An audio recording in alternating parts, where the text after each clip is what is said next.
Welcome to the I Fired My Boss franchise podcast.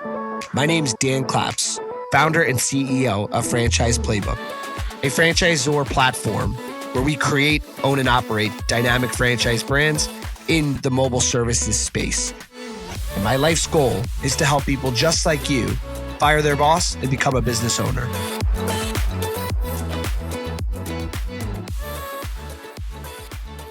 Thank you all for taking time on the first day back to official life. I know we were all on that I think probably the longest vacation break ever in the way that those holidays fell, I guess, in, 7 or 8 years, right? They must fall every couple of years the same. But thanks for jumping on.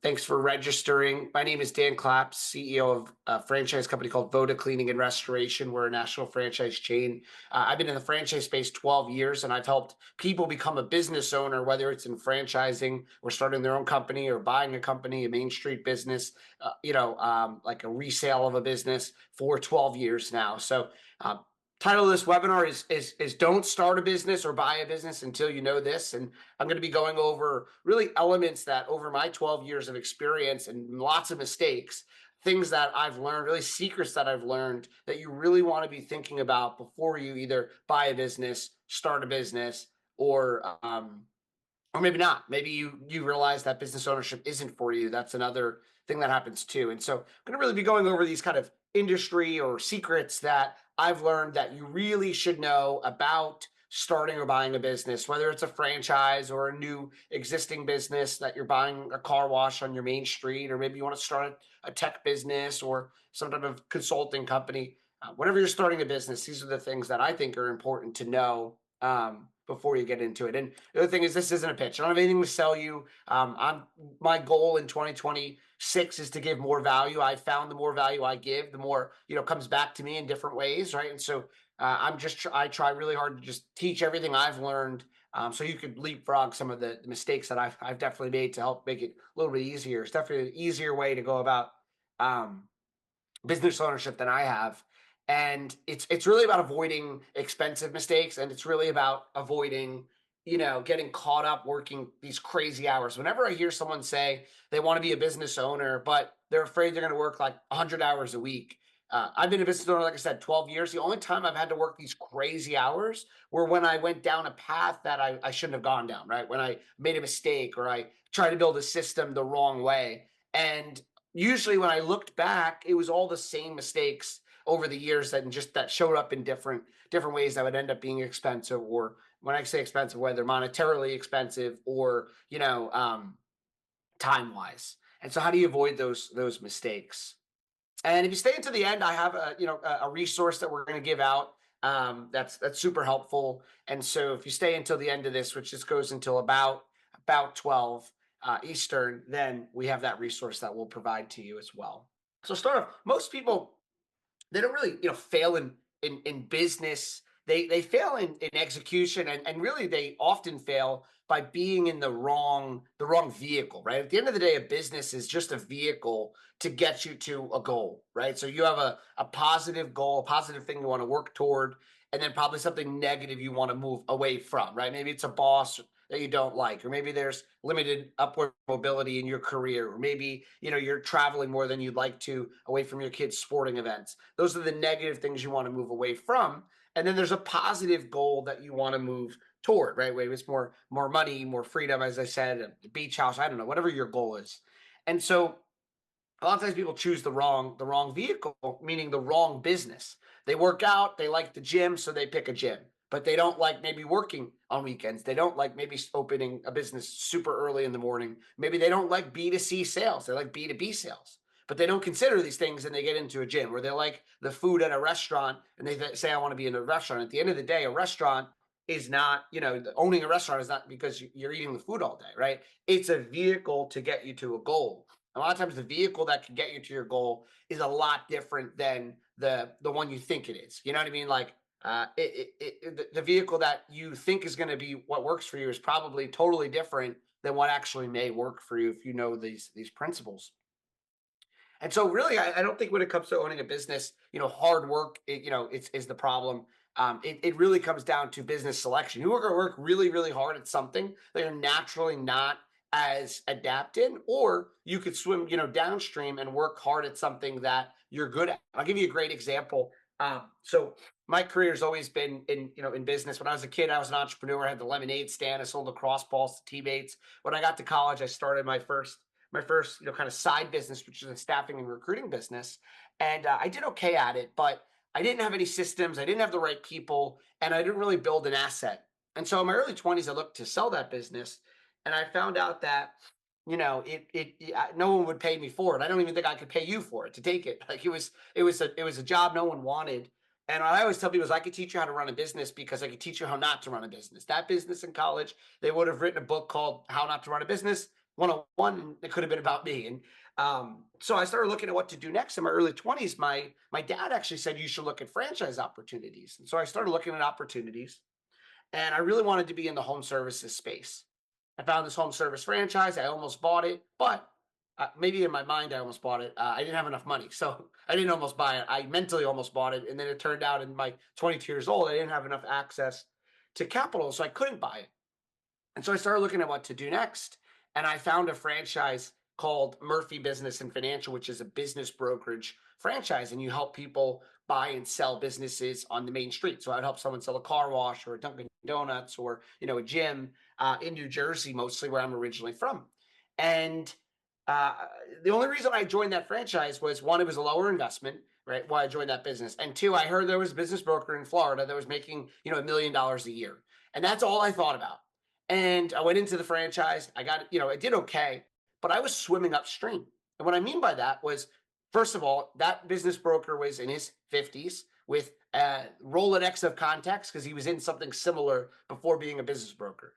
Number two, South Florida, in business brokerage, they co-broker, meaning brokers work with each other like a realtor would with a buyer and a seller. In New Jersey, for whatever reason, business brokers only want to sell the business with their own listings and their own leads. It's crazy, but it was a tremendous disadvantage. And then probably most important, I would meet people, and at that time I was their kids' age, right? Trying to advise them to become a business owner. And I was a consultant in a space where I didn't really have enough credibility. And so to me, I did okay. Hard work wasn't the problem, right? An aptitude for people and sales wasn't the problem, but I was in a business that was swimming upstream.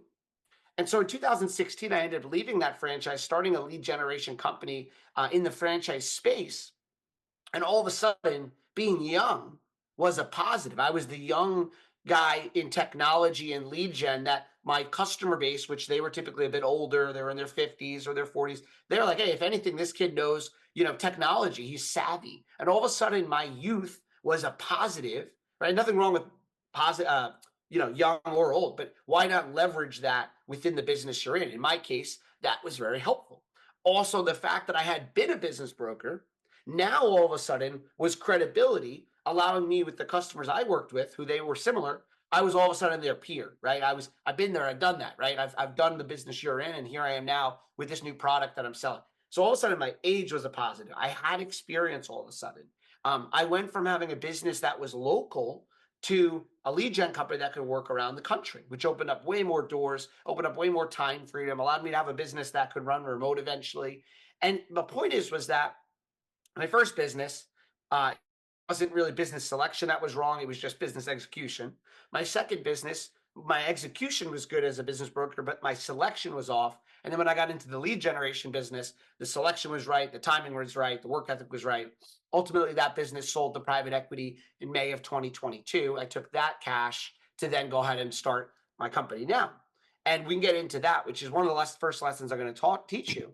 Before brands and before funding, like, and before the excitement, right? And so what you have to understand before you get into anything like this. And by the way, I'm big on, like, I want you to hear my words, not my slides. And so these slides are ugly. That's on purpose. I want you to hear me. I also decided to do this webinar during the holidays, and I didn't want to bother my marketing team with making slides. So that's why they're so basic. But how to pick the right industry. So one of my favorite books is a book by Brad Jacobs. He is the billionaire of billionaires. Like, this guy started 5 different billion-dollar companies, and he's a tremendous investor, an entrepreneur. And what he says in his book, it's actually, I've got it over there. I'll get it for you. It's a funny title. It's How to Make a Few Billion Dollars, but it's a great book. And in the book, what he talks about is the number one thing is picking the right industry. I know that sounds basic, but we forget how important this is. To my point I just mentioned, if you pick the right industry, and I'm going to tell you how to do that in a second, then you can even afford mistakes. Like I picked the right industry. I'm in the restoration industry, in home services, in franchising. Okay. This is a great industry. Have I done everything perfect? Has my team done everything perfect? No. We made a few mistakes, but we could afford to because we're in the right industry, because there's so much opportunity. There's so much forgiveness almost. The margins are there. We can afford a mistake. When you pick the right industry, it's going to make all the difference. Now, how my framework for picking the right industry is a couple things. Number one, there's a great book called Enterprise Value. What they talk about is you want to build a business that has enterprise value, right? You're not just building a business to replace your salary. I recently had a franchise owner, they were making a certain amount of money out of their business. And they're like, yeah, but it's similar to what I was making at my W-2. I was like, well, no, it's not. Number one, what about all the losses that you had, that you harvested, that you had a financial benefit for taxes, right? Number two, how much trips and vacations and dinners are you putting on the business? You got to look at what that's worth from a tax benefit. Number three, it's not about the money you're making today. It's the fact that you're building enterprise value, building equity in something. That multiple that you'll get one day on cash flow, right? I'm going to make a round number. If I owned a business and I was making 300 grand a year in profit from the business, right? I'm not making 300 grand a year. I'm making 300,000 a year plus a 3, 4, 5 time multiple of that money someday, right? If I get to $1 million in EBITDA or 500,000 in EBITDA, I might get even more. So all of a sudden, if I worked in a business for 3 years and I made zero the first year, 200 the second, 300 the third, right? Or let's say 200 the second year and 400 the third year, and I made 600 total. I made 200 a year over the 3 years average. But if I sold the business for 600 times a 4-time multiple, right? 2.5, let's call it $2 million, right? I made 2,600,000 divided by 3, not 300,000. Like it's not the same. You're building equity, right? And so what you want to do is you want to build a business in an industry that's growing. So number one is you want to pick a business that's in favor with institutional investors. Now, I'm a big believer in build a business to sell it and then don't, right? But whether you sell the business or don't sell the business, you want to be in an industry where institutional investors are knocking on your door. They want to be in the industry. Follow the smart people, follow the smart money. You don't have to make it up. I didn't figure out restoration was this industry that was amazing because I'm brilliant. All I knew was that institutional investors were into it. The industry is growing. It's growing at, home service is growing at like almost 11% compounding annual growth rate. It's expected to be $1 trillion in 2031. The franchise industry continues to grow, it's stable. The restoration industry is growing at a rapid clip.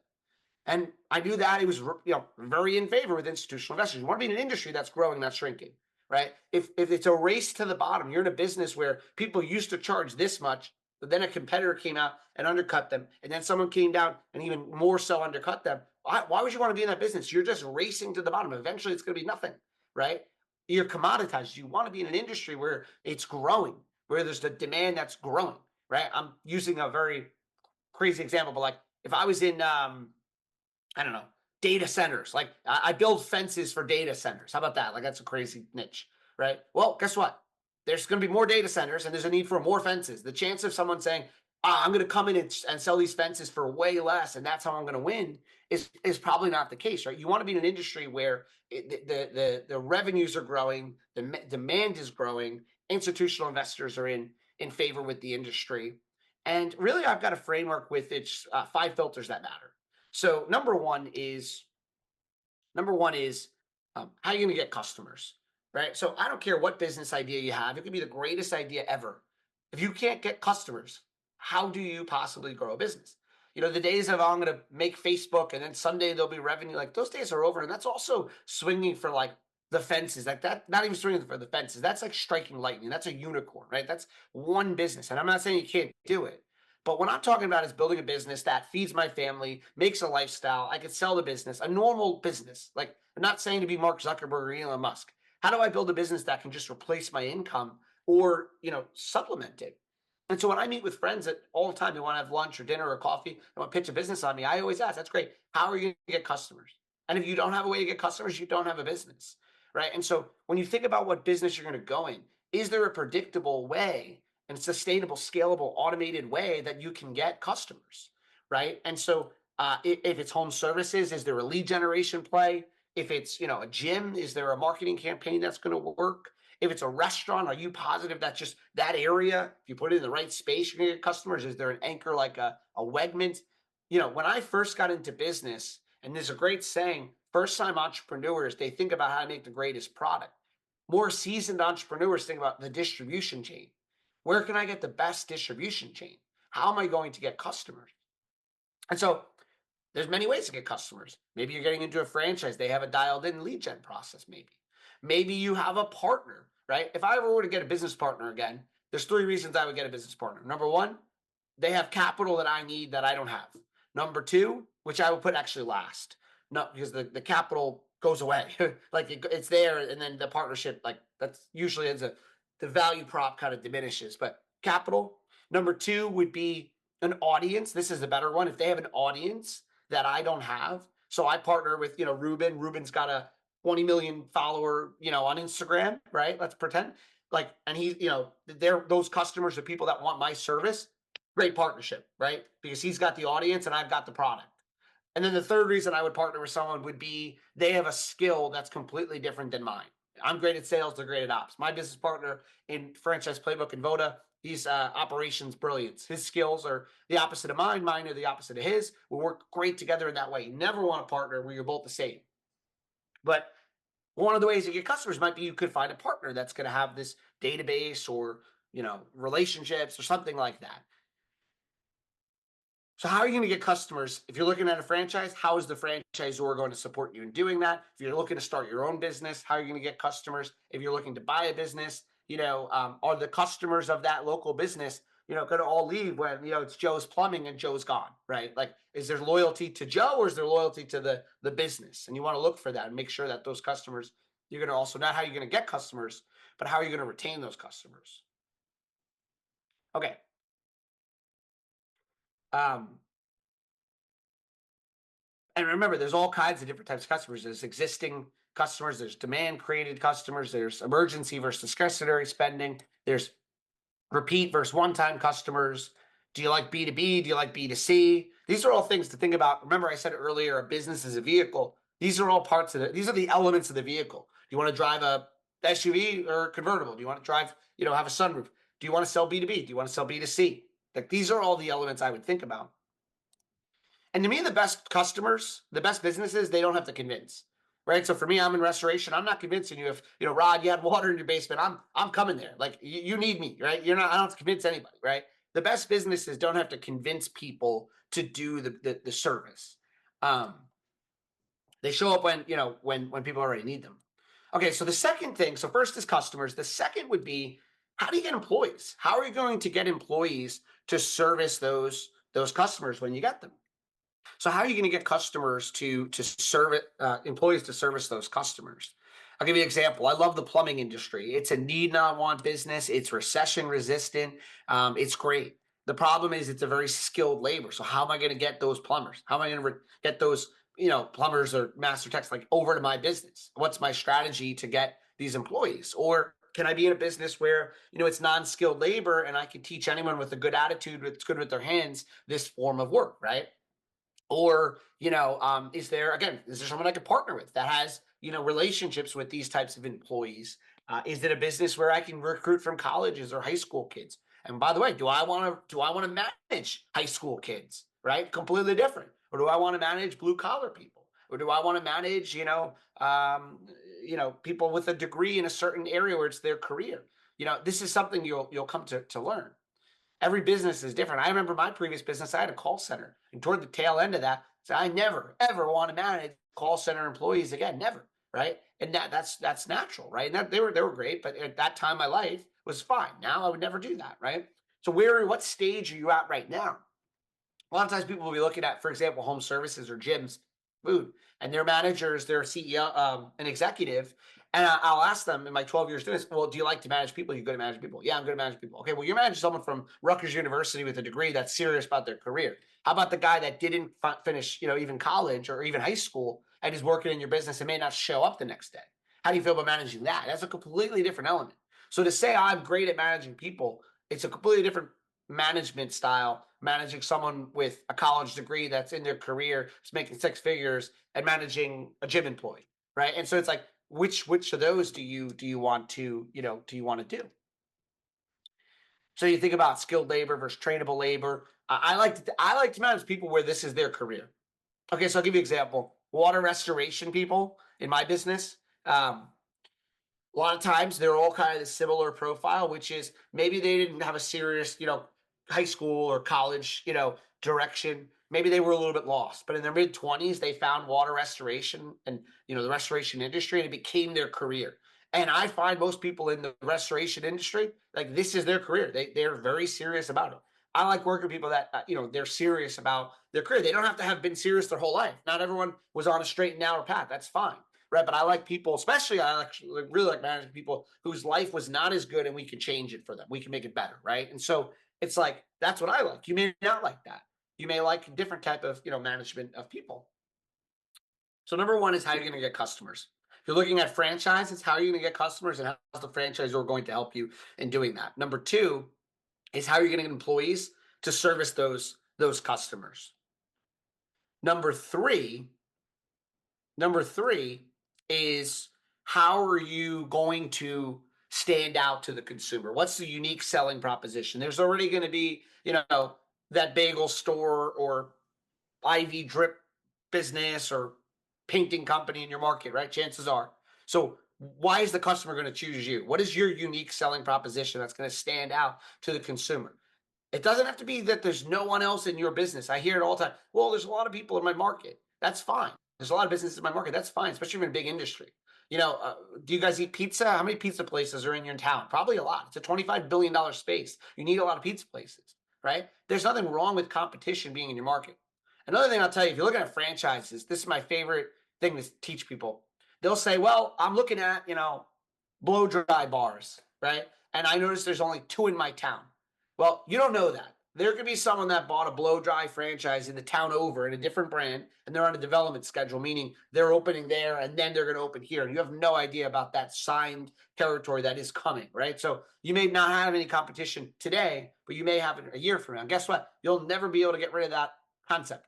And so it doesn't really matter. What matters is there enough marketplace for you to service, and do you have a way you can stand out to consumer? I mean, when I launched Voda Restoration, right, we have 109 franchisees in 270 locations. And when I first launched that business, you think anyone said, well, yeah, we need another restoration company? There's ServPro, Paul Davis, Puro Clean. These are all 100 million, even $1 billion companies. And we came out as this little nothing, right? And we still are a little blip on the radar compared to those companies. But we're dominating in marketplaces. We're dominating the franchise space because we have ways to stand out to the consumer. I remember one time someone asked me, when we first launched the franchise, how are you going to be bigger than Servco? I said, well, here's how, but guess what? It doesn't matter. It doesn't matter for you and your business. If you were doing X number of dollars in revenue and profiting this much from the business in your business, why would it matter if you're part of the largest restoration company franchise or not? If I was part of Orange Theory Fitness or Joe's Gym, but Joe's Gym, I was making $2 million in profit and Orange Theory is making 200. Why would I care? As the franchisee, yeah, it's cool if they become the next thing, but I care about buying a business, teaching, learning a system, and making money. That's what I want to do. And that's probably, if you're looking at this, if you're looking to start a business, buy a business, whatever, you want to make money. Like at the end of the day, that's what you want to do. And I've come to realize this more and more as I go through my career. The business is a vehicle to get you somewhere else. And so I'm going off a tangent here for a second, but you know, to me, what's sexy is making money for my family, making money for myself, taking care of my customers, my employees, my franchisees. That's exciting. I don't care if I was in the cookie business or the picking up trash or something cool like, health and wellness. It doesn't matter to me. I was just on vacation over the break here. And I had things to check in on the business, but they're the same things if I was in the cookie business or the restoration business or trash removal business. I'd be looking at KPIs, I'd be managing people, I'd be hiring people, I'd be choosing who to let go in the team, right? Like at the end of the day, the business is going to be the same. But you need a business that stands out to the consumer. And like I like to think of the elevator pitch. If you can't explain what you do in one sentence, you're dead in the water. And if you can't explain in one sentence, the market won't be able to. They won't be able to tell their friends and their families. Another filter, number four. So again, summarize. How do you get customers? How do you get employees? What's the unique selling proposition? Number four is the numbers, right? What's the money you're going to make out of this business? Don't get so caught up in, I like that food or I like this, this thing and I want to do it. At the end of the day, the novelty is going to wear off, right? Whatever business you're in, the novelty is going to wear off. Money's going to be what matters. Like, I hate to say that, and you should still be passionate about what you do, but like being passionate about building a team, building a business, helping your customers, there's so many other areas you can derive passion from. You need to have numbers that work, right? You need to be in a business that the numbers can make sense. And so, what I like to think about when I'm picking an industry is what is the average unit volume of that industry's business units? Meaning, I remember when I was looking at franchise a business, we're looking at some painting businesses. I love the business, nothing wrong with it. But if the average painting store in America does this number and your business is doing three times that, chances are for me to replicate that 100 times over around the country is pretty low. It's probably like they love you or your market as something or like something special. But if I look at the average unit volume of a plumbing company or a restoration company or HVAC company, right? And I'm in home services space, so these are the areas I'm looking at. That's what's going to excite me. The average, right? One of my favorite things to think about as a franchisor is I try to design a system for an average owner in an average market with an average work ethic, with an average ability, and then I try to recruit only A players, meaning everything I just said is not average. They're exceptional at sales. They're exceptional at execution. They're exceptional at following a system. They're exceptional. Their market is exceptional. But when I say I, myself and the team, we try to design a system that's like good enough for an average owner, an average market on an average day with an average work ethic. And then we try to bring in amazing people. Anything where, you can find a business where the average owner is still doing well. And then you're like, man, if like I remember when I got in the restoration space, I went to no disrespect to the restoration space, but I went to an industry conference and I'm like, these guys are doing crazy numbers and gals.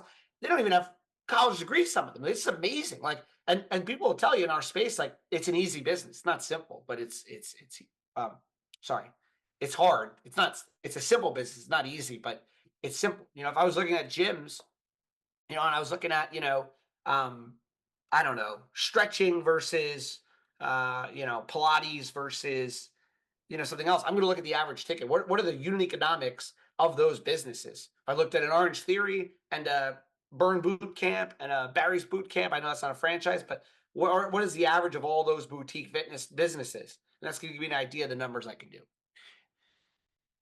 And who cares about the revenue? Everyone talks about revenue. Revenue is vanity, right?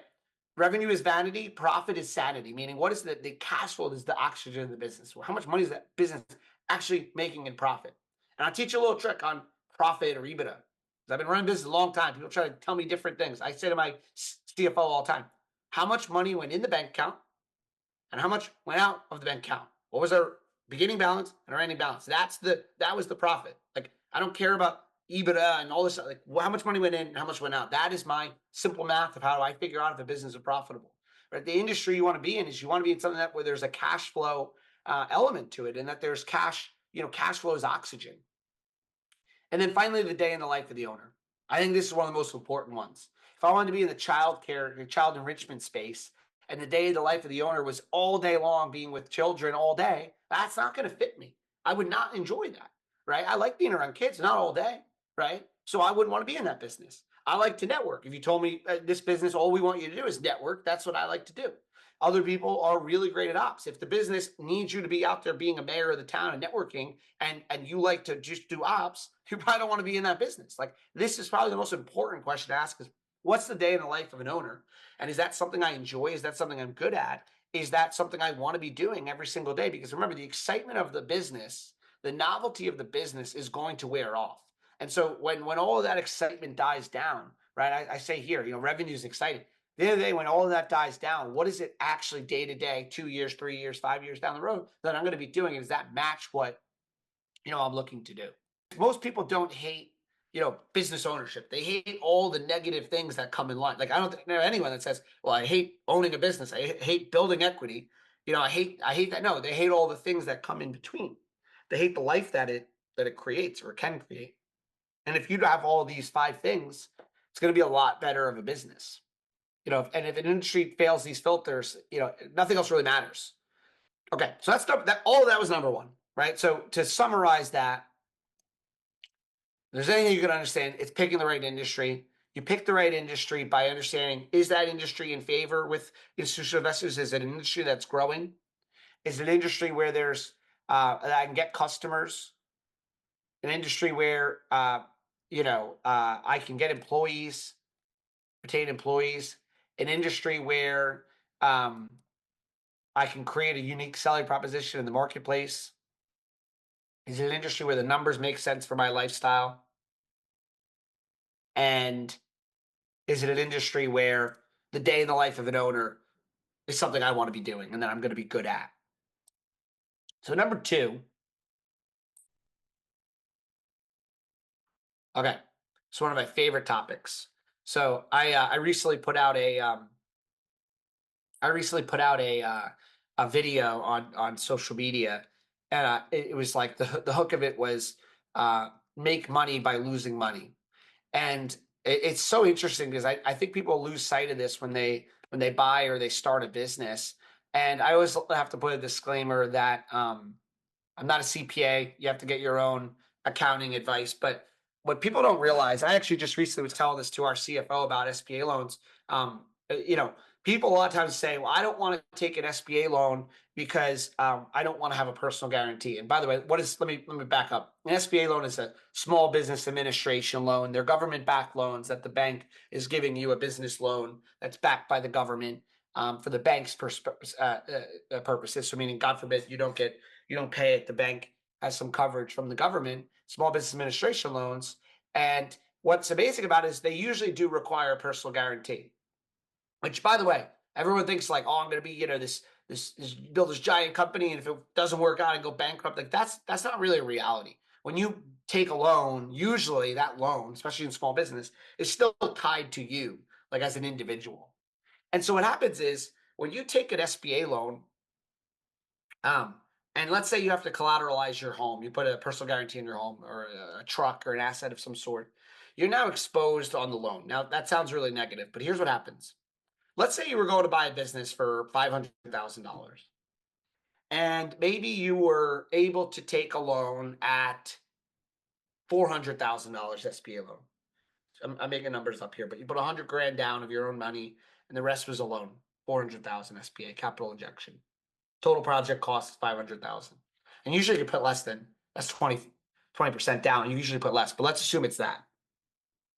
What people don't realize is if you run that business that first year, let's say I start the business, Jen, today. Start today, put 500,000 in, 100 of it being my cash, 400 being an SBA loan. At the end of the year, I lose $200,000.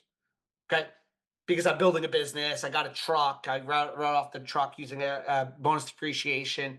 I got my company going. Maybe in 2027, I take the business up and I do, 100,000 in profit. But 2026, I lost 200,000.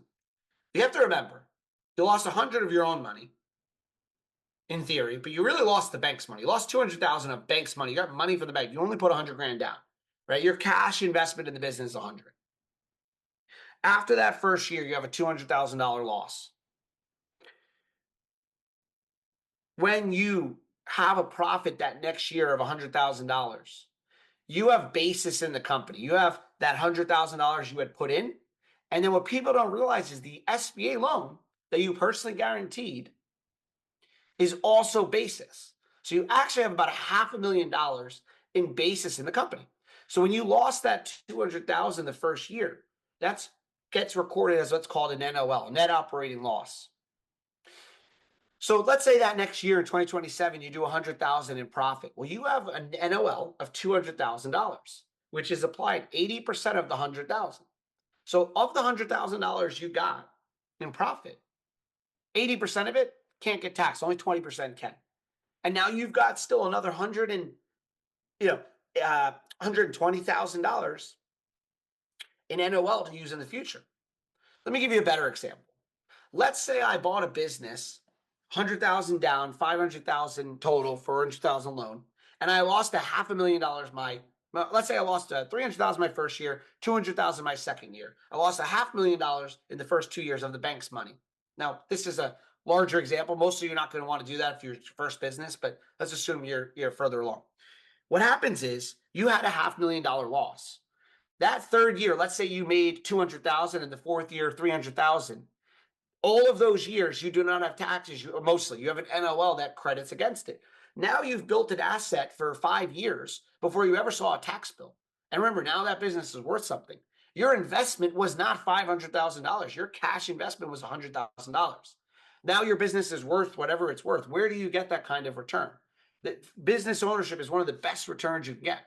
On a smaller example, if I was buying a $300,000 business and I put 50,000 of my own money into the business, down the road, when that business is making whatever it's making, my investment return on capital is not 300,000, it's 50,000. My cash on cash return was 50,000. You leverage the SBA or the rollover, whatever you did, to get those returns. And so this is a little bit more complicated of a topic, but you're not always losing money when you're losing money. When you have a profit in your business, but you have a truck and you can do a bonus depreciation up to, I think now it's only like 40% of the truck's value against your profits. This is benefits of ownership that eventually, while you build your asset, that you eventually are selling. And remember, when you sell a business, you're not paying ordinary income usually, paying capital gains.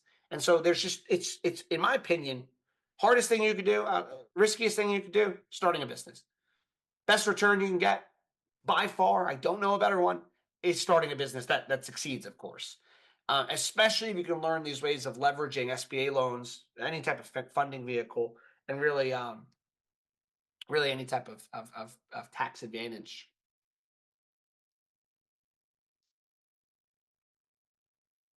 So I have here debt isn't bad. Obviously, some debt is bad, but there is a difference between good debt and bad debt. I know when I sold my previous business, I went out, I took an SBA loan right away because I had liquidity, I had everything was great, and I was like, I want your money because I don't need it, and that's when you always get money. The bank gave me money, and guess what? As I further along wanted access to capital, it was easy to get capital because I had a proven track record of getting the capital, right? So having access to SBA loans or rollovers or HELOCs and showing that you're a good borrower, especially when you don't need the money, can benefit later. All right, number three. So number three is franchise. So to me, one of the secrets to starting a business, buying a business, being successful is franchising. For me, if I were to start another business tomorrow and it wasn't in like the company type building, I wanted to start another business as an investment. 1,000%, even with everything I know, even though I'm a franchisor, I would go be a franchisee in a business. I would buy something because I'd say, look, I got the capital, I got the ability to recruit great people. Tell me what to do. I don't want to spend any time figuring it out because that's what, as an entrepreneur, usually most of your time is spent on. I wouldn't want to do that. And I'm going to use this word franchise as an option. It doesn't have to be franchise. It could also mean, let's pretend franchise means finding someone else that knows what to do and following their lead. I'll give you a great example. When I started Voda, a couple of things. I started Franchise Playbook. I brought in my partner, Zach. He had been a home service franchisor for 10 years. My favorite quote from Richard Branson is, when you want to start a company, go find the number 2 person at the number 1 company and make them your business partner. So I had said, hey, you're doing great at this company over here. Imagine building it with me together. And he came to be my partner. Went from being less of a partner to more of a partner and being able to take what he knew and apply it here. Now I'm kind of like a franchisee. I was following his lead on how to do all the things related to home service franchisor. Then we got into restoration. And the founder of Voda has been doing this for 15 years. We said, we don't need to recreate the wheel. Teach us how you do your business. And we're going to implement that across the country. And what we did was we followed his lead. Great. The point is, great leaders are great followers. If I was going to go into business for myself, I would either get into a franchise or I'd find someone in that industry that really knows what they're doing, and I'd make them my business partner, right? If I wanted to go into lawn care tomorrow, I would go find the best guys at the number 1 company, and I'd say, hey, what if you guys come over here and I'll give you equity in this business if we do these things, and just come do exactly what you're doing over there, over here. And obviously, I would do that with respect and tact, and not just poach all the people from some company. But my point is, I would bring in people and I would listen to them. Steve Jobs says it best: we don't hire people to tell us what to do. I mean, we don't hire people to tell them what to do. We hire smart people so they can tell us what to do. I would do the same thing. Either I would buy a franchise or I'd find someone that could teach me how to do that business. I have not started anything from scratch since that business in college, and I never would again. When I got into the franchise, they taught me what to do. When I got into my previous business, I had a partner that knew a lot more than me at that time, told me what to do. When I got into franchising, I just told you, I brought in partners that knew what to do. If I started another business tomorrow, I would do the same thing. I'd go probably find, in this case, in my situation, I'd find someone, give them 30% and say, you run the whole thing, and I'm going to invest in you and lead you and give you the audience and everything else. But when I'm starting out, a franchise is such a great way to kind of skip and leapfrog so many mistakes. Doesn't guarantee success, but it removes the guesswork. I like to say a franchise doesn't remove the work. It takes away the guesswork. It doesn't remove the work. It still takes work. But it's the same filters, right? It's how do we get customers and how's the franchisor going to help me? How do I get employees and how's the franchisor going to help me? How do I get, how do I stand out in the marketplace? What's my the numbers of the business, and then what's the day in the life of an owner? They all match, but it's with built-in support for customer acquisition, employee acquisition, helping with the USP numbers and lifestyle. And that's where I think many people win. And people still get it wrong because they pick the wrong franchise, because they don't know the frameworks I was just telling you about. Like, just because you like a gym doesn't mean you pick a gym. Um, they skip the due diligence. They get pressured. If you're looking at franchises, I tell you right now, don't let anybody pressure you. The franchise development people or consultant, like, you want to work with someone that, like, if I was choosing a consultant, I would choose someone that is successful already. Like that they're just like they're just doing this because they choose to. They like to do it. They've had a career. They've got family in business. They've got, maybe they've been in the franchise industry a really long time, and they're consulting, meaning franchise consultant, for those that don't know, is someone like a realtor or a recruiter, but for franchise brands. They represent 400 or 500 franchises. They work for you basically for free, right? They work with you to match you to opportunities, and then they get paid by the franchise like a recruiter. They're awesome. I've grown Voda from 0 to 109 franchisees. A lot of them came from franchise consultants because they knew what to look for. And then I've got a lot of great franchisees that came from, Facebook ads and everything else, and referrals. But where I was going with this with the consultant is, with the consultant and with the franchise, like, I would really look for, like, are they trying to pressure me? And if they are, like, there needs to be some level of, a process. Like, I like to think people should give you a process, but not pressure. They should be talking you out of it as much as into it. This isn't a car that you're buying. You'd be buying, if you got into a franchise, you're buying, maybe your life savings is going into it, right? So it's important to understand that, you should really get all the information you possibly can. The point is, don't skip due diligence.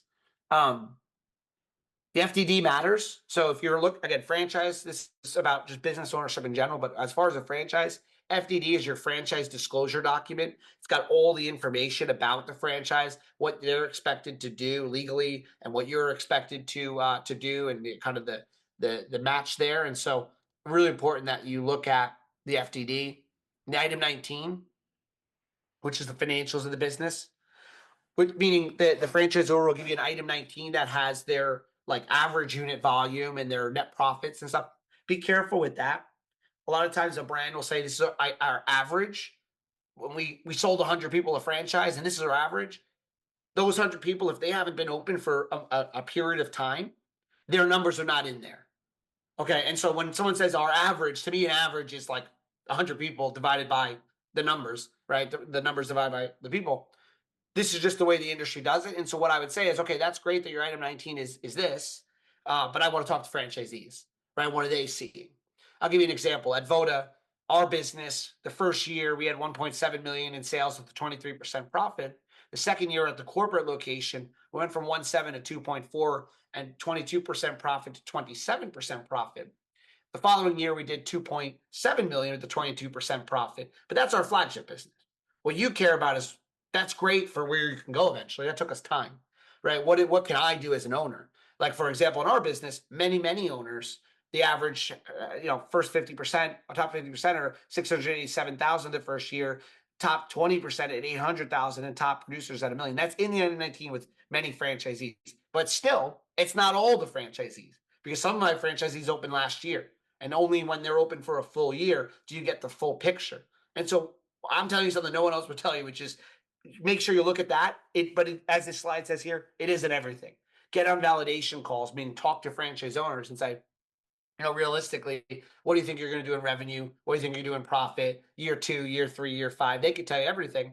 And listen, if somebody doesn't have big goals, but they don't seem like a producer, don't take that, as only your one piece of advice, right? Then go talk to someone else.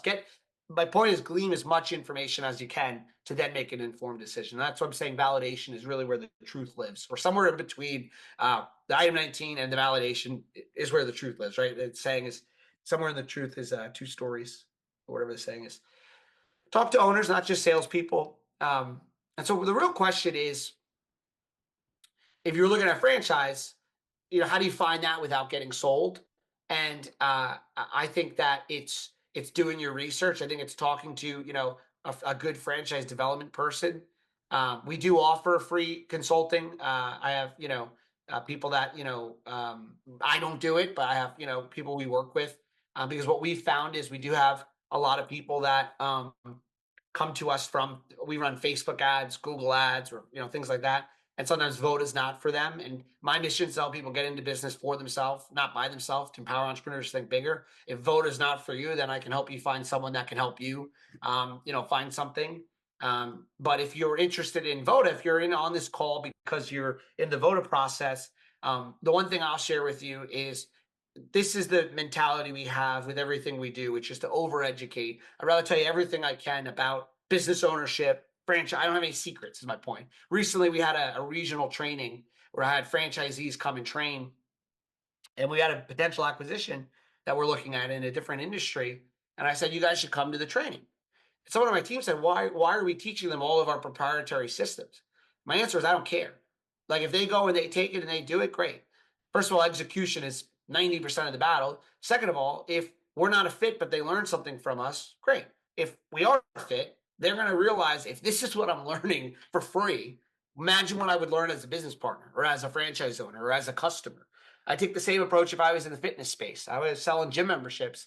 I would give people the craziest value I could humanly give in like personal training or nutrition. And I would know that those customers a lot of them would say, wow, if this gym gave me this much when I visited it for free, what would I get if I paid? If I was in, any service really. If you're looking at, businesses in general, if you're working with a franchise consultant, they can still show you options that are not franchise. They can show you Main Street. You can go on Biz Buy Sells, great for finding, existing businesses. But I'm going to make this interactive for a few minutes. For those that are still on here, for those that are in the franchise industry, what I've learned in doing this is, and I'm speaking to those that are on here that aren't that are looking at things. What I've learned is I do these broader calls. Some of the people in our process, they're looking at Voda as an option, but they're still not sure if a franchise is for them. Maybe just business ownership is for them. And I found that educating on both is super helpful. We have had people say, you know what, I realized, I'd rather go down my own business path. But more times than not, I've found people really realize that a franchise gives you all the things that regular business does too, with all the kind of taking away the issues. And what we do is really anyone that's on here is either from our organic campaigns, Facebook, Google campaigns, or my LinkedIn. It's not a call for all of our database, but I've just been opening it up, and it's been working really well. I'm actually really surprised. I took this mentality about 6 months ago of like, just give everything away online and just tell everyone everything and don't be afraid. And it's led to more business, more opportunities, more potential acquisitions for us because we're looking for our next brand. More referrals from franchise consultants, just more of everything. More sales pitches too. Definitely have opened myself up to getting more vendors reaching out, but that's just part of the game. Well, appreciate the time. I think I'll turn this into a recording podcast, so it'll be out on my my podcast. I'll also give you all my my social here. And then I put out this podcast on business ownership. This will come out as a recording on there too, but I'll put that there. And yeah, well, thanks everyone. Have a great first, kind of first work day of the year, it seems. And thanks for the time. And have a great afternoon. Thank you. Bye. You're f***ing fired. If you want to say those words to your boss, make sure you head on over to ifiredmybosspodcast.com and fill out the form to schedule a no-cost consultation. And if you enjoyed this episode, make sure to subscribe, leave a review, and share with a friend who might also want to fire their boss.